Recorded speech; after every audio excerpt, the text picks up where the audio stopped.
figured it would be a really interesting opportunity to see how a process that, in my initial introduction to it, depended so much on bringing people together would work when the together was virtual.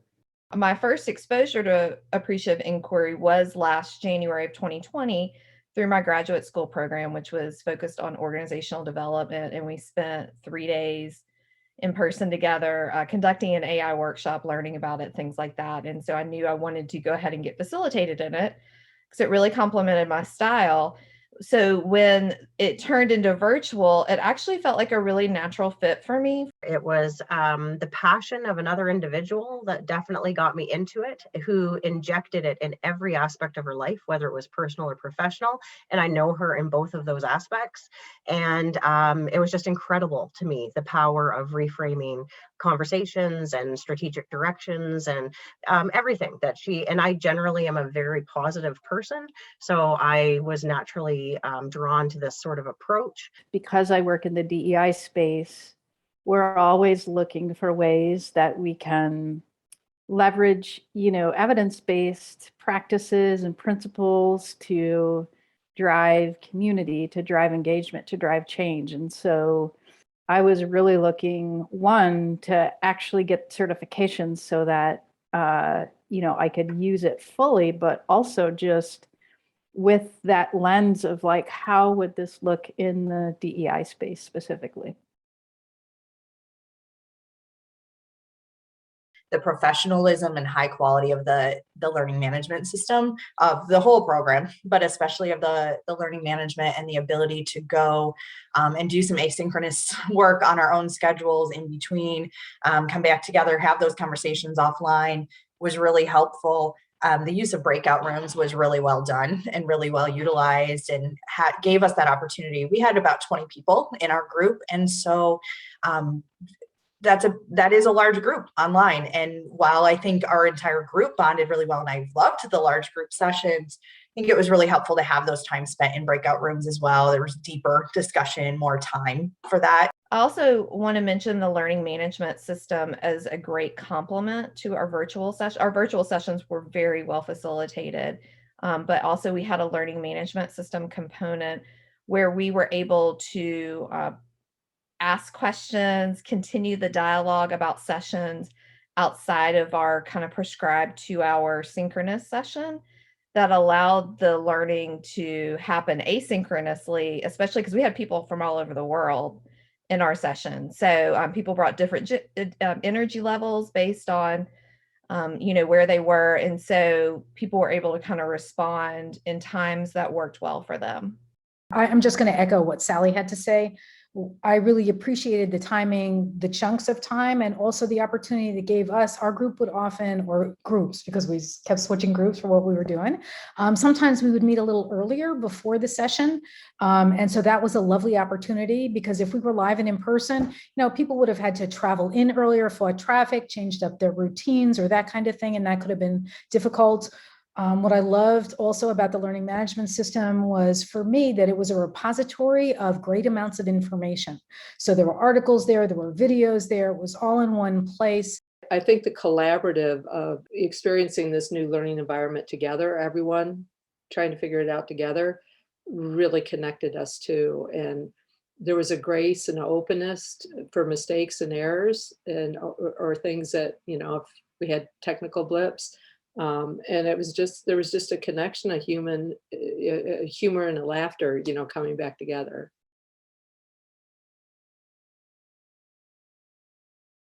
So wholeness to me came in the content and the beautiful methodology, and I call it beautiful methodology because it really is about valuing the human experience and valuing one another. And so for me, how did I find wholeness? It was in the whole process is valuing. And I couldn't not feel whole. I mean, that's, I think, the gift that comes from the appreciative inquiry approach. I think it's implicit in everything we've all been saying, right? The experience itself embodied wholeness. It brought all of us in as whole people. It gave us opportunities to share and to learn and to grow and to discover what we knew that we didn't even quite know until we said it in the interviews and in the groups.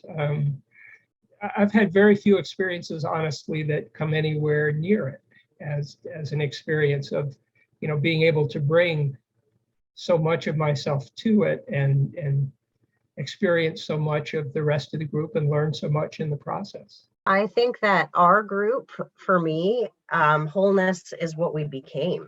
So for us, even when we can't be present at these meetings that we have on a regular basis, it's, oh, have you heard from so-and-so? What are they doing now? And just like, I think that all of our victories are all of our victories. Like as soon as somebody crosses the line with their certification, you're really rooting for that person. Like I can't separate the people from my cohort and say that that's just my experience, because it really did become all of our experience.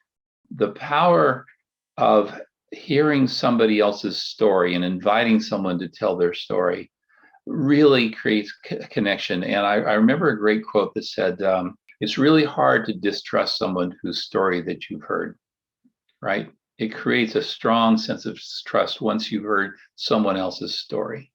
And I think that that really creates great bondedness in a group of people. I think the very fact that the group wants to continue meeting says a lot. There was a connection made during this training, during this program.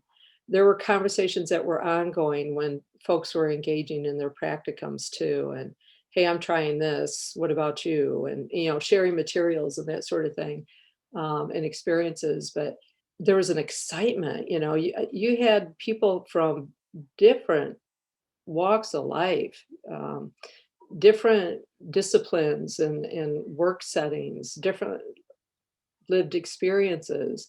And so for all of us to come together with this singular interest of learning appreciative inquiry and approaching our work and our lives and our world this way really was connective. I mean, it was almost like, you assume positive intent, right? Well, it was instant. I don't think anyone had to assume. It was just like, this is creating a spark in all of us. And so there was really a sense of collaboration, and we want all of us to be successful.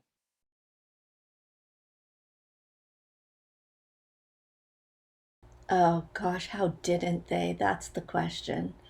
Because it's such a supportive environment. Jeannie and Joan are tremendous teachers and just constantly let us know that they were available to us. And then our own core cohort team constantly communicated and encouraged one another wherever that point of encouragement was needed. The website is resourceful. I mean, I'm a library nerd, meaning I love them. I spend like my date nights at what library or bookstore can we go to, So when you enter into the website, the Center for Appreciative Inquiry, it's like that. It's like walking into one of your favorite places where resources are easily attainable, they're organized, and they're valuable. I think where I felt really supported, Sherry Torres was the group, was my, I think, sponsor or connect. I really appreciate how available she made herself to me in the intervening time. There's a couple of times where I had some opportunities for a practicum, and I got on the phone with her and she said, oh yeah, call back anytime. And that one-on-one was extremely helpful. It was the creation of an environment in which we could do our best work, given the circumstances that we were in, which was COVID. The reality is that we were held by the learning management system, by the trainers, by the folks that we were with. And so that is what really made a difference. And, the trainers were nonplussed. something would come up, or, something wouldn't work quite right. And it would all get sorted out. And there was always time. And to also pick up on Ken's point, there were times where I'd reach out to Sherry during my certification process, I didn't want to overstep boundaries. I didn't want to do it too much.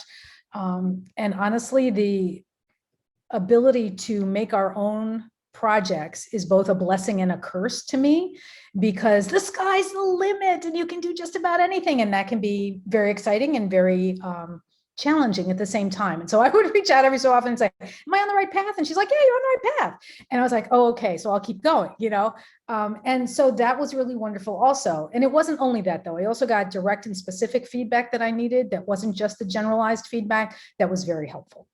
The professionalism, the speed of communication, the responsiveness of the center was really, really amazing to work with. I felt prepared walking in. I felt like I knew exactly what was expected of me. And I'm that kid back in school who wanted specific expectations. Tell me how many pages and what you're looking for. And I felt like I got that from this experience. I didn't walk in day one worried or nervous about what if I missed something. I knew what was expected each time. One final comment, really. 11 out of 10 for the facilitators and CAI, especially for communication. I mean, we've all signed up for so many workshops, probably digitally in the last while, and it's mostly auto-generated communication, and there's not a lot of, actual people connecting to you. Everybody was always so courteous and quick to respond. And I can't say enough about the facilitators and the entire support structure that's there. I was so impressed with the quality. It was a new platform for me. And so that was exciting too. It was a little anxiety provoking, but it was also exciting. It's like, oh, wow, look at this software, this learning management system. But it was organized and it really directed us, where we had to go, what the expectations were. And so I was so impressed with the quality. I felt like I was really involved in something that was top notch.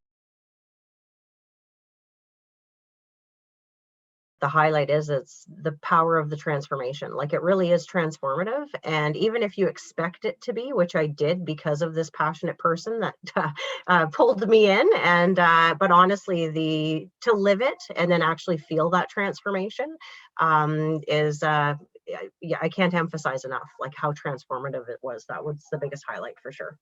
So I'm really captured by the idea of the wisdom of the crowd and how that works. And so at the risk of being a little over allegorical, what I see when I get a group of people together is like their collective wisdom is kind of a mist that hangs over them. And this tool, this methodology, is a way to kind of reach the dew point where that mist sort of solidifies and everyone can see it and agree on it together. That's what the power of AI is that I have seen. And it's extremely powerful. I've walked away just really seeing that in bits and pieces over and over again. And I find that extremely exciting as a tool to condense that mist into something that everyone can use. Really the idea that we didn't come there to learn a process to duplicate. We came there to learn a philosophy that includes tools.